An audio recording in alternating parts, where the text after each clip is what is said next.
Hi, so this is my week 2 teaching lesson on vocabulary, and these happen to be my two students.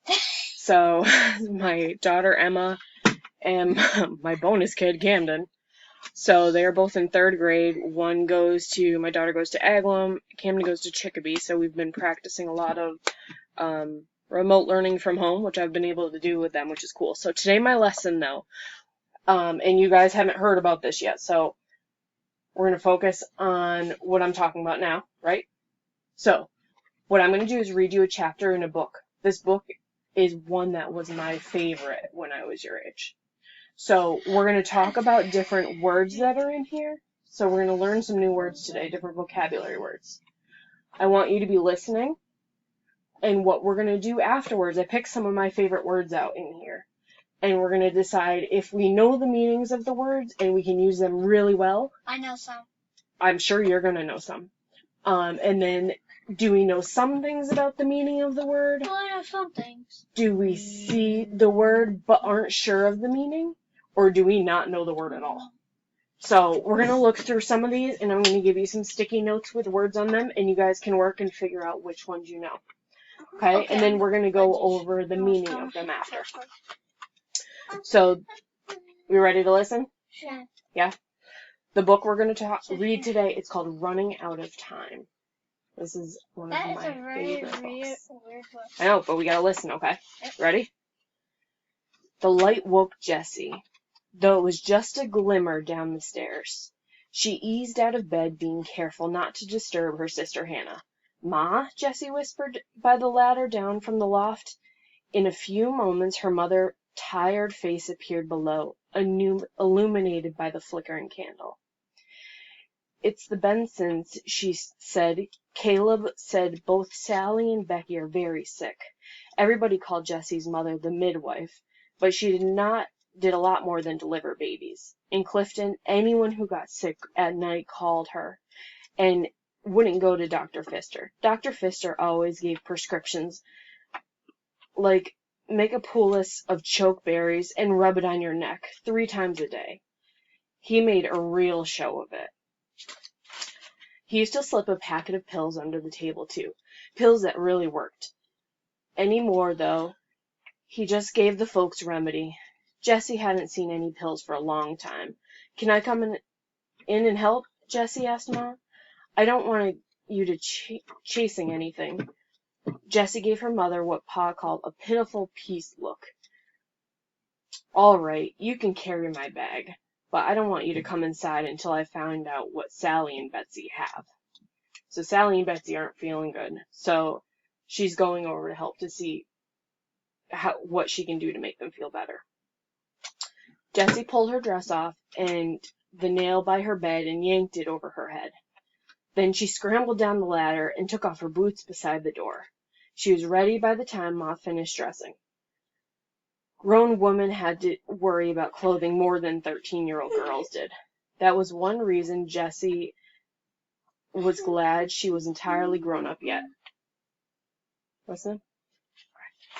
We got like 2 pages left. Ma unlatched the door and slipped into the warm April night. Hannah and the boys never even moved. Jessie said. Ma smiled. "They could keep sleeping through a blizzard. You're my light sleeper. You were always afraid you might miss something." Jessie grinned. It seemed like an adventure being out in the middle of the night. Do you guys like going out in the middle of the night outside? Yeah. It's like a treat, right? The village looked spooky, with only moonlight and a faint glow of Ma's lantern. Shadows flickered down the path in the surrounding woods. The main buildings of Clifton looked loomy and hulking animals. Jessie shivered, passing through the trees in the square, and said they were haunted. "Did Caleb go home?" Jessie asked. Caleb Benton was 10, but he was the biggest chicken in Clifton school. I bet he was scared. "His Ma didn't want him to wait," Ma said. Jessie waited for Ma to say no more, but she usually didn't. Usually, when Jessie was convinced Ma to let her go along on night trips, Ma and Jessie talked the whole way. About the symptoms, Ma knew how she planned to treat them. or about Jessie's schoolwork, or just about anything. But tonight Ma seemed barely aware that Jessie was with her. Ma stepped silently and her face shadowed. Jessie thought Ma might be tired. So Jessie's mom wasn't even paying attention to the fact that she was there. She almost forgot. Do you think she forgot that she was there? Do you think her mind, she's probably busy thinking about other things? I think she's thinking about other things. Yeah, me too. This was the 4th night in a row she'd been called out. Ma hadn't let Jessie go on the other times. They passed the school, the general store, and Dr. Pfister's clapboard house. Jessie couldn't understand how the doctor could afford to keep a clapboard house when no one went to him. Jessie's pa was a blacksmith, and he was always busy. Yet Jessie's family was still lived in a log cabin they had built back in 1828, a long time ago. Probably dinosaurs but Yeah, probably a little bit after the dinosaurs were made. Jessie had hinted more than once that they needed a new house. Now that there were 6 children after all, she said that little Katie was soon going to outgrow the trundle bed where she slept under Ma and Pa's bed downstairs. Where was Katie going to sleep then? Pa always answered that the new house was too expensive, with the whole country in depression. He didn't seem to mind. Hannah whispered, and Pa liked the log cabin too much to build a new house. Hannah was just a year older than Jessie, but she could remember when she built the log cabin. All the men in the village helped lay the maple logs, one on top of another, and the woman filled the cracks with mud. You guys have seen log cabins, right? Remember when we went to Vermont and we saw the log cabins? Oh, yeah. They were cool, right? Yes. All the wood. They'd seen other log cabins built and had even helped, although Hannah might just still be confused. Even Hannah couldn't remember before, when they lived in Pennsylvania. Jessie wished she could remember the trips out to Indiana when she and Hannah and Ma and Pa had traveled down the Ohio River on a flatboat. Sometimes she could get Ma and Pa to tell it, but Ma never would. Be careful, Ma said to Jessie, tripping over a root in the path. It's hard to see, Jessie said, with the moon behind the cloud. Ma nodded and bent the lantern closer to Jessie. They were almost to the Bidens' cabin. Do you think Sally and Betsy were going to be all right? Jessie asked. Sally was prissy, kind of like Hannah, but Betsy was always fun to play with. I hope so, said Ma, in the way that made Jessie worried. A lot of children were sick. Jefferson Webster, Sally Stewart, Abby, and James Harlow. Jessie knew it wasn't usual spring chills or fever. There were too many empty seats in school. Wait here, said Ma, pointing to the stump in the front of the Benson's cabin. She gave Jessie the lantern and knocked lightly on the door. It opened immediately. Jessie caught a glimpse of Mrs. Benson crying. Mrs. Benson was a tall woman with rough hands. Jessie had never seen her cry. Jessie went to the Bensons' oil paper window, but all she could see was the bed downstairs. They must have put Sally and Betsy in Mr. and Mrs. Benson's bed. That was serious. The Bensons and Ma talked in such low voices that Jessie couldn't hear anything, and she'd get into trouble if they knew that she was trying to listen. She sat down on the stump, placing the lantern on the ground in front of her. She should put out the old and save the oil, but it was a comfort. Everyone said bears and wolves stayed away from fire. All sorts of rustling noises came from the woods beyond the Benson's cabin. Normally, Jessie wasn't scared of wild animals. Would you be scared? Yeah. Oh, yeah, Yeah, totally. I wouldn't like wolves or bears near me I at love all. bears, but not wolves. Not around me. Normally, Yes, around you. she was braver than mostly anyone. She took more dangerous dares than the boys at school. But all this sickness and the way Ma acted worried. Jessie wished someone would explain what had happened to Dr. Pfister's pills. Even when he had them, people pretended they didn't exist, but they always worked. Why weren't there pills for Betsy and Sally and the others? It was a mystery of Clifton. Jessie thought It was like the haunted trees. Once Jessie was little, she noticed a box on top of one of the haunted trees. It was painted the same color as the branches, but it held a piece of glass that sometimes glinted in the sunlight. The box moved constantly, even there wasn't a breeze. Jessie had been so curious that she started climbing the trees.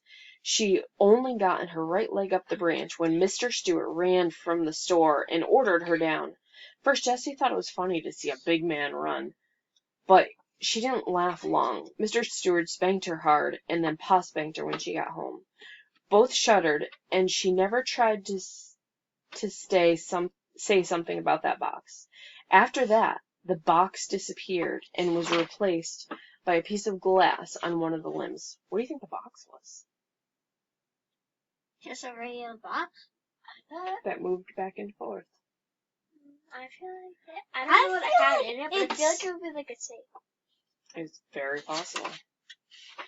Alright, we got a little bit more in the chapter, but I'm going to do some vocabulary words with you guys, okay? So, we're going to take turns. Who wants to go first? You said Alright. dang it. Cam, you went first. Sorry. I'm your daughter. I want you to try reading that word. Oh, one of your favorite words. Glimmer. Glimmer. Oh, So, I love the it. categories again. Oh, dang. You know the meaning of the word well, and you know how to use the word. You know something about the meaning, but you're not 100% sure. You know that you've heard the word and seen it, but you don't know really the meaning, or you don't know it at all, and you've never even heard of it. Okay. And there's no wrong answers on this. It's totally, the whole point of this is for you guys to learn some new words. Oh, dang. So, there's no wrong answers. Thanks. Emma? That one's. I don't even know what it says. I know. Just. You can try sounding it out. Oh, you says Politis? Poultice. Honestly, I never heard of that word before this, so got it. Oh. Glimmer. Here, and there. Hold on. You don't know the meaning? Oh, here we go. Camden? Yep. There you go.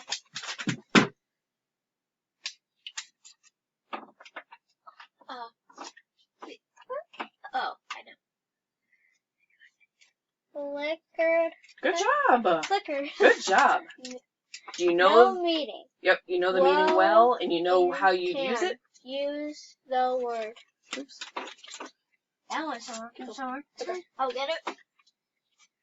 Do you know that word really well? Do I? A little bit? Huh? Do you know it a little bit? Yeah. All right, awesome. Not a lot. And Emma, you want to do one more? No, I want to do one more. You can do one more too. Yes. What's that word? Wrestling? Rustling. Okay, what do you... I wanted that one. Okay. So you've seen and heard it, but not sure of the meaning. Perfect. You want to do one more each? Yup. Okay. Glinted. Glinted. Very good. There's only one word left that it could be. Well, there's no right or wrong answer. It's all about what you feel about the word. Do you know what glinted means? Yes. You do? Yes. What does it mean? Oh, no, no. I don't know a good definition either. So you don't know the meaning. Have you ever heard it be used in a sentence before? Yes. It's What is not that a one? wrong answer. Whatever. You know a little bit about the meaning? Yep. You do? Because I'm Don't going to ask ask. you. You know I'm going to ask you. Nope. So I think maybe you've heard the word before, That's fine. but maybe you don't know what it means, possibly. You just said. Alright. So, alright. We're good, right? You do any more? Me. Yes, me. Yes, me. Yes, me. Yes, me. Yes, me. Me.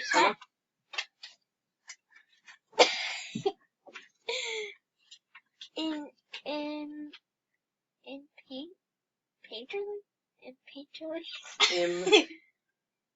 Impatiently. Patiently, exactly.